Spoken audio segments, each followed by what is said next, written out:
સૌથી પહેલી ભરતી છે GPSC research officer class 2 Gujarat administrative department okay જીએડીમાં ભરતી post graduate degree with second class with statistics or applied statistics okay અથવા પછી ઇકોનોમિક્સ અથવા પછી મેથેમેટિકલ સ્ટેટિસ્ટિક્સ સાથે અથવા પછી એપ્લાઇડ ઇકોનોમિક્સ અથવા પછી બિઝનેસ ઇકોનોમિક્સ અથવા પછી ઇકોનોમેટ્રિક્સ અથવા પછી મેથેમેટિક્સ જેમનો પ્રિન્સિપલ સબ્જેક્ટ હોય તે લોકો આની માટે એપ્લાય કરી શકે છે અથવા પછી તમારે જો સ્ટેટિસ્ટિક્સ અને એપ્લાઇડ સ્ટેટિસ્ટિક્સનું તમે કોઈ પણ પ્રકારનો કોર્સ કરેલો હોય તો તમે એમાં એપ્લાય કરી શકો છો આ તો પહેલી ભરતીની વાત હવે બીજી ભરતીની વાત કરીએ કે જે આસિસ્ટન્ટ એન્જિનિયર સિવિલની છે અને રોડ એન્ડ બિલ્ડિંગ ડિપાર્ટમેન્ટમાં છે ઓકે આસિસ્ટન્ટ એન્જિનિયર પણ ક્લાસ 2 ગણાય છે તેમને ડીવાયએસઓ પણ કહેવામાં આવે છે તો આની છેલ્લી ડેટ કઈ છે 19 છેલ્લી ડેટ છે ત્યારબાદ જીઓલોજીસ્ટ ક્લાસ 1 આવેલી છે જો આપણે જીઓલોજી માંગેલું છે એટલે જે લોકો પણ માસ્ટર્સ કરેલું છે જીઓલોજીમાં અને મિનિમમ 55% હોવા જોઈએ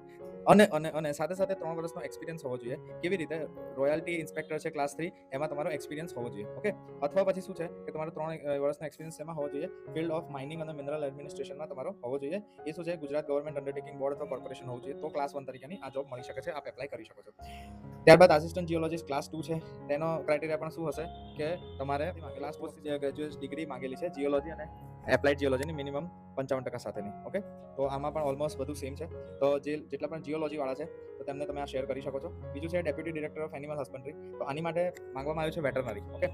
જે લોકોએ પણ વેટરનરીની ડિગ્રી જે લોકો પાસે છે અને જે લોકોએ પીએચડી કરી છે વેટરનરીમાં ઓકે અહીંયા લખેલું છે સાફ કે જે લોકોએ વેટરનરીની ડિગ્રી કરી છે એ લોકો માટેની આ પોસ્ટ છે ત્યારબાદ આગળની વાત કરીએ તો જોઈન્ટ ડિરેક્ટર એગ્રીકલ્ચર તેમાં પણ એગ્રીકલ્ચરની ડિગ્રી માંગેલી હોય છે ત્યારબાદ ગુજરાતી રિપોર્ટર હવે ગુજરાતી રિપોર્ટર એક એવી પોસ્ટ અત્યારે આવેલી છે કે જેમાં કોઈ પણ પ્રકારના ગ્રેજ્યુએશન વાળા તમે એપ્લાય કરી શકો છો ઓકે અને ક્લાસ 2 ની પોસ્ટ છે એટલે કે પગાર ધોરણ પણ બહુ સારો હશે જોઈ લઈએ કે આનો પગાર ધોરણ કેટલો છે આનો ઓકે નીચે અહીંયા કંઈક આપેલું હશે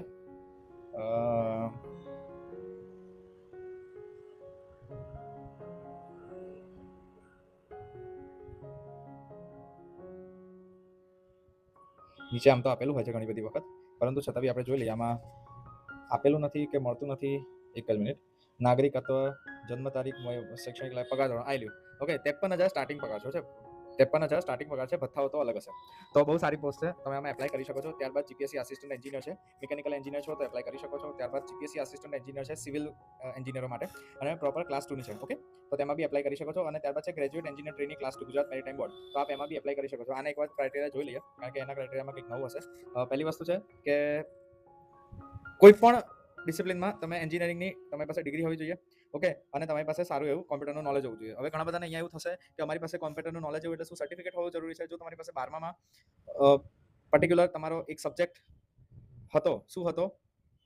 કોમ્પ્યુટર તો તમે આમાં એપ્લાય કરી શકો છો ઓકે તો આ શું છે આ ઘણી બધી આવી એન્ટ્રીઓ અત્યારે આવેલી છે બીજી બાકીની જે છે એ આપણે નેક્સ્ટમાં જોઈશું થેન્ક યુ